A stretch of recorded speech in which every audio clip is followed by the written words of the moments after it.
Assalamualaikum warahmatullahi wabarakatuh. Halo teman-teman semuanya, perkenalkan nama saya Selvarina Fitria dari kelas 12 Fisika. Pada kesempatan kali ini, saya akan menjelaskan atau mempresentasikan mengenai LKPD 7.2 dan juga LKPD 7.3.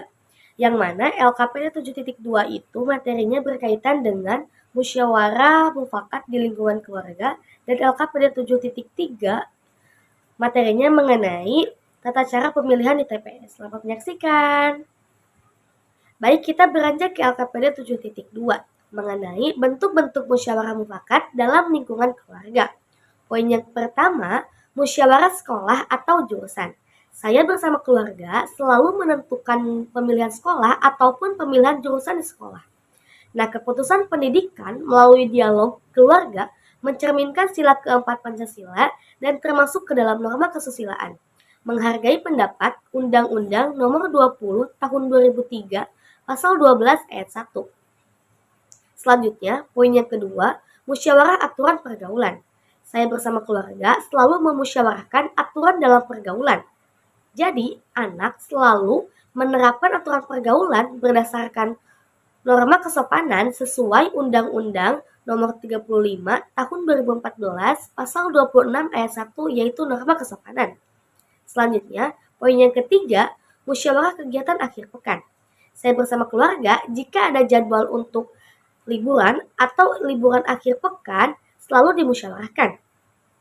Jadi, setiap anggota itu diberikan kesempatan berpendapat mencerminkan sila keempat Pancasila dan termasuk ke dalam norma kesopanan. Selanjutnya, poin yang keempat, musyawarah pembagian tugas rumah. Saya bersama keluarga selalu memusyawarahkannya. Jadi, pembagian tugas rumah itu dilakukan secara adil, mencerminkan sila kelima, dan termasuk ke dalam norma kesusilaan. Contoh dari musyawarah ini seperti menyapu, mengepel, mencuci, menyetrika, dan yang lainnya. Baik, yang terakhir atau poin yang kelima yaitu musyawarah pemberian sanksi. Saya bersama keluarga atau lebih tepatnya keluarga selalu memberikan sanksi apabila anak melanggar aturan. Pemberian sanksi diberikan secara adil, mencerminkan sila Pancasila kelima dan termasuk ke dalam norma hukum. Ini dilakukan agar anak dapat menuruti perkataan orang tua. Tidak semata orang tua itu memberikan sanksi hanya untuk aturan, tetapi untuk kebaikan anak itu sendiri. Oke teman-teman, kita lanjut ke LKPD 7.3. Baik, selanjutnya LKPD 7.3 tata cara pemilihan di TPS. Yang pertama, datang ke TPS sesuai dengan jadwal.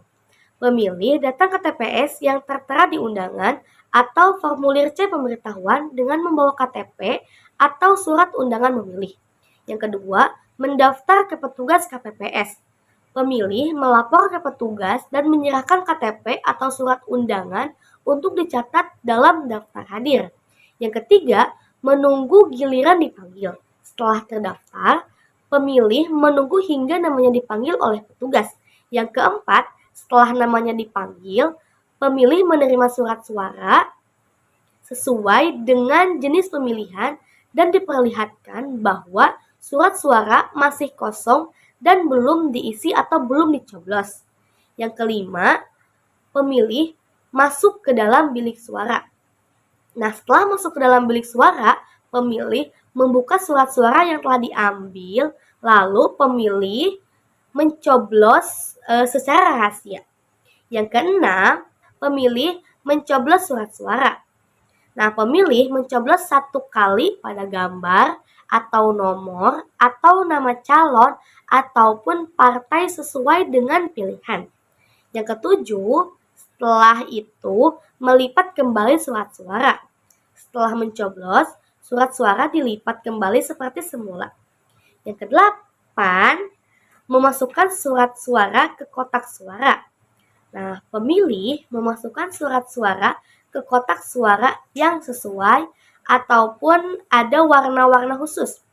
Yang kesembilan, mencelupkan jari tangan ke tinta.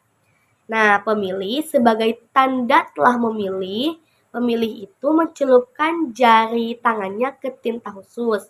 Yang ke-10, selesai dan meninggalkan TPS dengan tertib. Baik, ada juga pemilih pemula Nah, pemilih pemula itu contohnya seperti purnawirawan TNI Polri, ada yang sudah 17 tahun namun belum mempunyai KTP, ada juga yang belum 17 tahun namun sudah menikah, dan ada juga yang dari negara lain masuk ke wilayah Indonesia.